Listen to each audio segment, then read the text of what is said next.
I do have to admit, it pained me not to change the damage scaling on some of them, but I knew you guys would like revolt if I fixed all the bugs in Flechette. Yeah, Flechette has been that way, and we've snuck by Vauban mains, so we're gonna keep it that way. I have this is a protective ward. I just want you to know it hurt me not to fix that, but we didn't fix it. But we didn't fix because it. So, some people on the team I might just like left it broken, and it still does awful things. But I love children even if they're broken.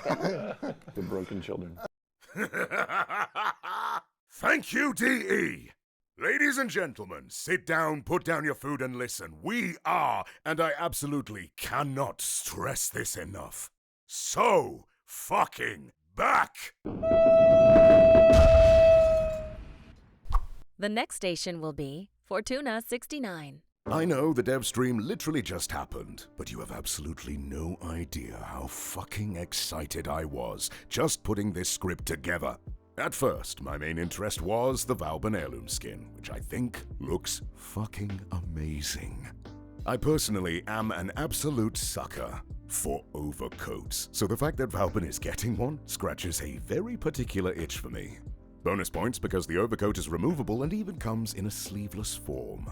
Lua Luminary absolutely did a magnificent job with creating Vauban Heirloom. But I'm not gonna lie, as soon as D.E. Pablo said he reworked Vauban's abilities, my attention was immediately stolen. I've heard rumors that Vauban was getting changes along with his heirloom skin, which I personally was not expecting to happen. But of course, I would never say no to D.E. having another look at his kit.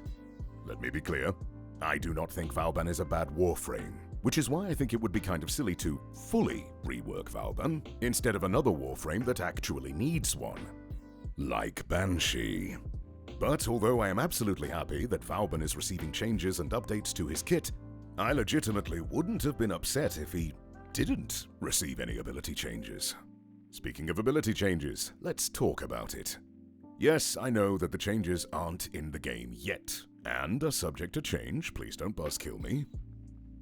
Starting off strong here, Vauban's passive now properly applies to enemies that are shocked, which is great. A long-time pet peeve I've had with Tesla nervos is that the rollerballs have a habit of attaching onto the exact same target, meaning the range covered by the Tesla nervos isn't as wide as it could be. Additionally, the proc chance. Whatever target has a Tesla nervo stuck on it is permanently shocked, but the AoE proc is a static 50% proc chance. Allowing it to be affected by power strength is a nice touch, alongside the improved visual clarity to the rollerballs when moving around, as well as the added marker to Tesla Bank. Personally, I've never had any issues with Tesla nervos or the Tesla Bank augment being too difficult to see, but I don't think anyone will be mad about better visual distinction, so overall, a good change. Otherwise, my main concern with Tesla nervos is wondering exactly how far apart are the rollerballs going to be from each other. I like having more range, but I'm going to laugh if each Tesla nervos ball rolls to completely opposite ends of the tile set.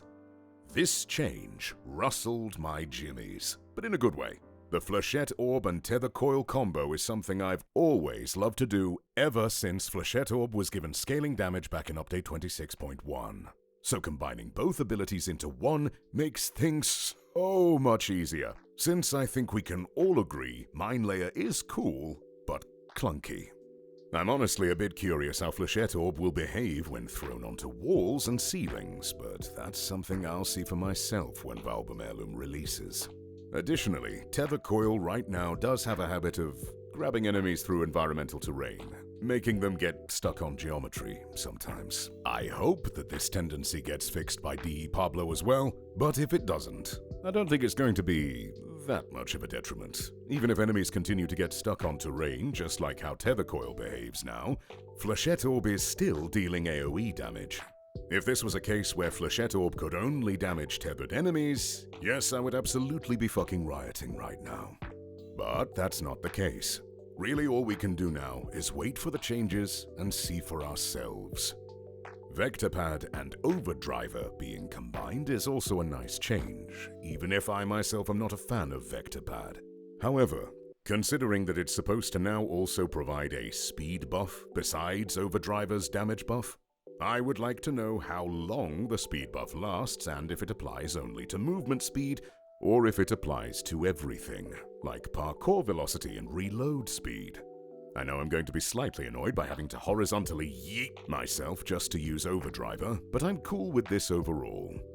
To all my fellow GigaChat Vauban players, yes, I agree that having to use vector pad in order to receive the overdriver buff is going to be annoying. But I would like to remind all of you, it's possible to cancel the boost from vector pad. All you need to do is slide. As soon as you touch the vector pad, all you need to do is slide and the speed boost is cancelled. Hopefully DE Pablo does not remove this interaction. Plus, any player that touches the vector pad will now be given the same overdriver and speed buffs, making it a lot easier to share the overdriver buff with your teammates, as well as annoy the shit out of them. As another plus, your companions get buffed as well, so finally, we will no longer have to deal with your overdriver buff being stolen by your companion, which has always been an annoyance. Similar to Tesla Nervos, I've never had any issues with Minelayer's visibility, but I'm not one to be opposed to improved visual clarity. Photon Strike got buffed across the board, and so this is the change I am the most interested in. It guarantees a blast proc now, which is going to be great for damage purposes. And finally, costs 50 energy instead of 75, as well as receiving a small range buff, which we don't know the amount of yet. I would assume it's an additional 2 or 3 meters. Most importantly, it now deals double damage to enemies with Overguard.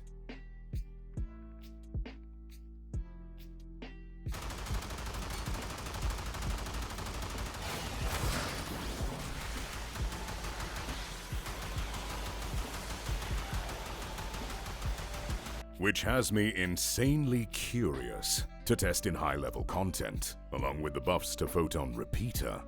To be honest, Tesla Bank since its creation has been my favorite Vauban augment of all time.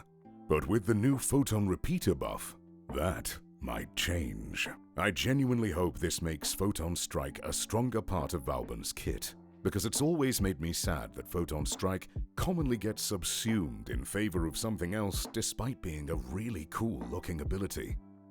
Last but not least, Bastille's enemy cap has been removed.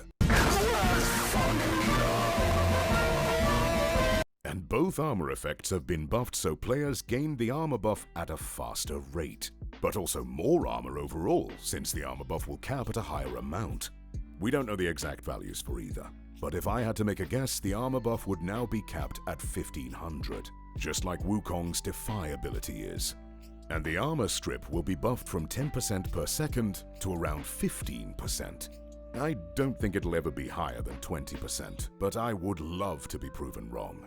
They've also fixed the bug where ragdolled enemies were not able to be armor stripped, which is a very welcome fix, even if a bit late. However, all of this comes with a trade-off. Bastille and Vortex now have a cap on how many active instances there can be at once. Unless they change the number value, DE Pablo has stated that you may only have 3 active Bastilles and 3 active Vortexes at a time. I'll be honest, I don't like the idea of an ability cap, but I can understand that they're doing this because they're removing the enemy cap.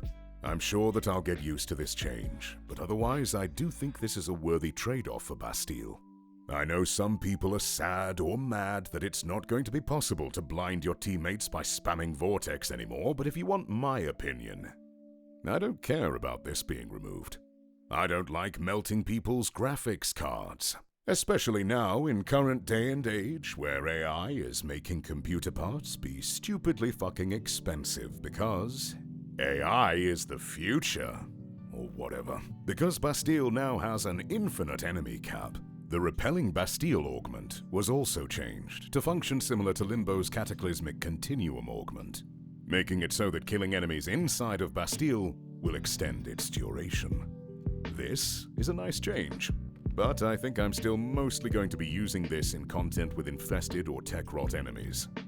In conclusion, Pretty much all of these changes look amazing on paper, but as we all know, great ideas sometimes sound cooler in theory than in practice.